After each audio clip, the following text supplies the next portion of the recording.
Mondays. I love Mondays, it's okay. It's the start of the week, you plan things out and see how it goes, and then on Friday it's the weekend. But yeah, I do like Mondays. I like starts, so it's not too bad. And it's lunchtime, it's, you know, grey 748 or so, just Danish standard grey for the winter. And today I have some things here from yesterday's preserves feast. So I'm gonna tell you how it went and if we have any winners. But first, let's start with the calendars. So the coffee for today is called Absolute Gold,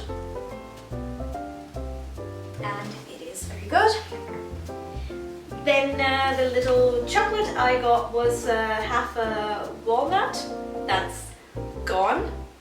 Then for the Amma calendar, I've got something for Mother Help. It says, without help there's no Christmas. And with the purchase of the Advent calendar, you are already helping Mother Help towards Christmas to give a child julaften. I don't know if it's probably not a meal, but like a Christmas evening rather than a Christmas dinner, but it can be, I don't know. If you speak Danish, julaften, I don't know. And then it says go to your local Mother Help shop and get a little gift for the little ones. So I don't know if it's supposed to be that you get one for your little ones, or if you get one and then there's like a Christmas tree and it's like your contribution, but you leave it there for these little ones that you are helping. So either way, I think if I can do that and just leave it there, even if I'm supposed to bring it with me, I'll do that. So I think it's a nice thing to come somewhere where they're collecting gifts, either for children or the elderly or the homeless, and just leave your little gift there. So I'm gonna do that. My little candle for today, for the 14th, on my calendar candle, I've lit it up in the morning, so that's done. And is this empty? No, there's something in there. And then from the Body Shop calendar, I got what is this? Matte lip liquid, rouge à lip. Okay, whatever. It's lip gloss. So yeah, and it's not, yeah, it's kind of like a neutral-ish color. So that's all right. And the good deed for today is homeless women on the streets are even more vulnerable than men. If you see a homeless woman, ask how you can help. Yes, actually, probably they are more vulnerable, but I don't see that many in Copenhagen, which I guess it's a good thing. I'm not sure. Yeah, but these days also I'm not going out that much. People are trying to stay in as much as possible, but obviously it's nice to not forget that not everyone is as fortunate as some others. And definitely sometimes the best way to know what someone needs is just by asking them rather than trying to guess. So and it's, you know, it's a good way to just talk to people. So yeah, that's a good shout out. And now, I don't know if you can see, but I have some things here that I'm gonna tell you about. So yesterday I hosted this, because it was Sunday so I had the time, I hosted this preserves tasting, which I had no idea how to do, but I decided that it was a thing and I was gonna make it happen. So I made a bunch of pickles and different chutneys, and then I had some friends over to try them out. So because it's the Christmas season, I already had the tree, my brunch thing that I call Christmas tree this year. And then I decorated with like little reindeers and trees and little things on the table, and I also used some reindeers to put the name tags, so to make it a little bit more festive and personal.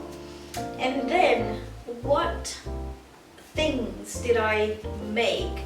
So, and actually, by the way, this was way more relaxing to host than brunch. I love to cook brunch and I love having people over, but brunch, everything is supposed to be made right before. So basically I just spend some intense time in the kitchen trying to get all the things ready, all the pancakes and the bacon and the eggs and the mushrooms and tomatoes and all the drinks and the breads, and set the table and all these things that need to be done on the day.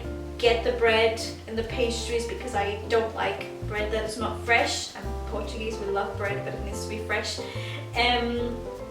Whereas with these, I kind of made them beforehand on different days, and also each one of them kind of needs to either, it can be used immediately, or they actually should just pickle for about 1 or 2 weeks. So I kind of did them beforehand and on different days. So by the time I got to host the tasting, all I had to do was get some bread and some cold meats, but I didn't really have to cook anything. I just had to like feel festive, be in a good mood, set the table, which I really like to do and take the time to do so, and then just put everything on the table, and that was that.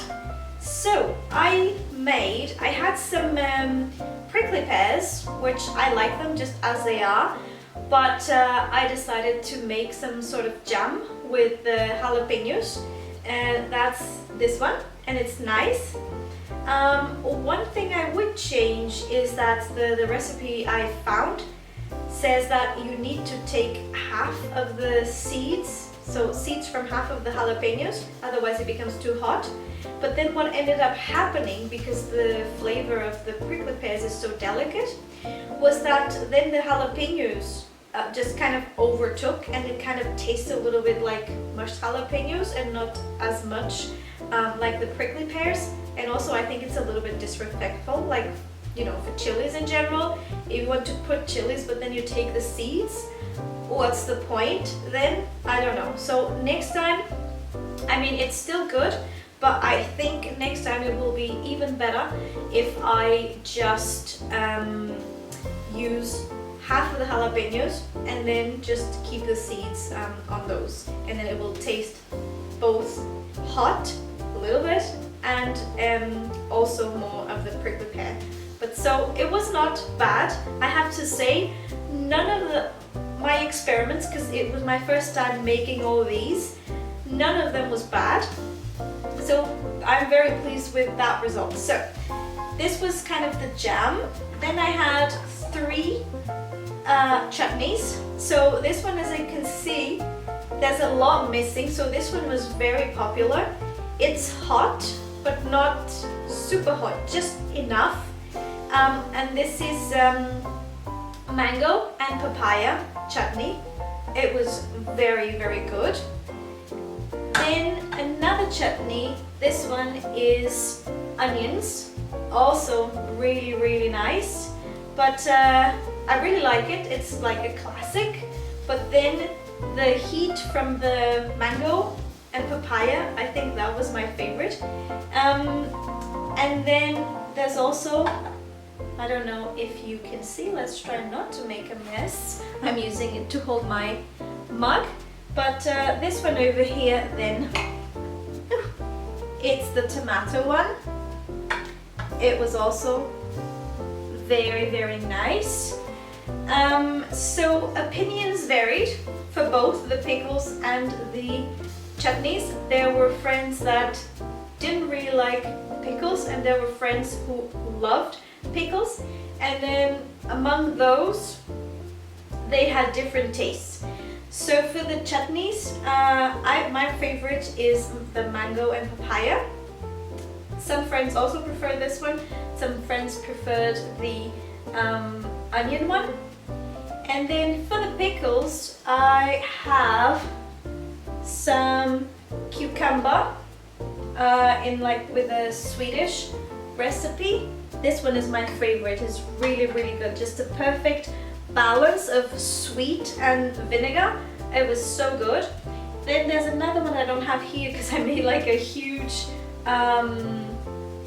flask, and that was cauliflower, and it was also really good, but my favorite is definitely that one.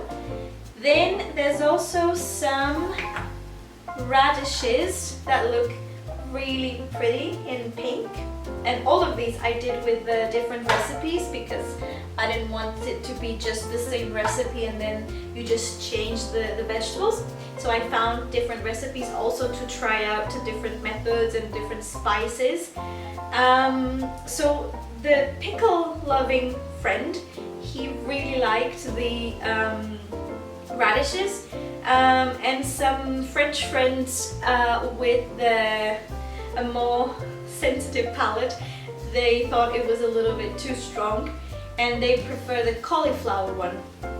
So and then the least favorite thing, but again it wasn't a pickle, it was just fermented red cabbage, and I think it was also because it wasn't quite ready. It's supposed to take 21 days, and I made a bigger portion and a smaller one that was the leftover, and I put in a little flask. So it had been 14 days, so it still has one more week to go. I tasted it. It's surprisingly not bad, because the first week you're supposed to like open the lid just a little bit to let the air go, and I kid you not, it smelled of farts and I thought it was gonna be super horrible and it was gonna be gross, but actually there's no, I'm not gonna say nothing grew on it because it's fermentation, so something must be growing in it, but it doesn't look gross in any way, and it doesn't look like it's not anything that shouldn't be there. So all the right microbes seem to be there, and we don't have any film of, like a biofilm of like gross bacteria, or sometimes you get all these fungi that you are clearly not part of the process. So it looks very nice, and as it should, and now it smells like it should as well. So I'm very pleased. It didn't taste bad, and I think it really just needs one more week, so I'll have another go next week, and it's kind of right on time for Christmas as well, because in Denmark the Christmas feast cabbage, I think, is also one of the things that is usually on the table. Maybe not that specific recipe, although it was very festive. There was apple, orange, and then a lot of Christmas spices that I was not expecting to find in fermented cabbage. And this is also why I chose that recipe, because I thought, oh, how very festive for Christmas. So let's see, and I will report back to let you know how it actually tastes once I wait for the actual 21 days rather than try to open it too soon, and the process is still going. So yeah, this is my lunchtime on a Monday, so I will have to go back to work soon, but I just thought I would sit down with you guys for a little bit, especially to enjoy a little bit of daylight while it lasts, and just tell you all about my pickles and chutneys, which I love to make. And then it was super nice to just have friends over and just be able to share with them and have a very nice, cozy and festive Sunday. So that was super nice. What did you do this weekend? Let me know, and I'll see you in my next video. Bye!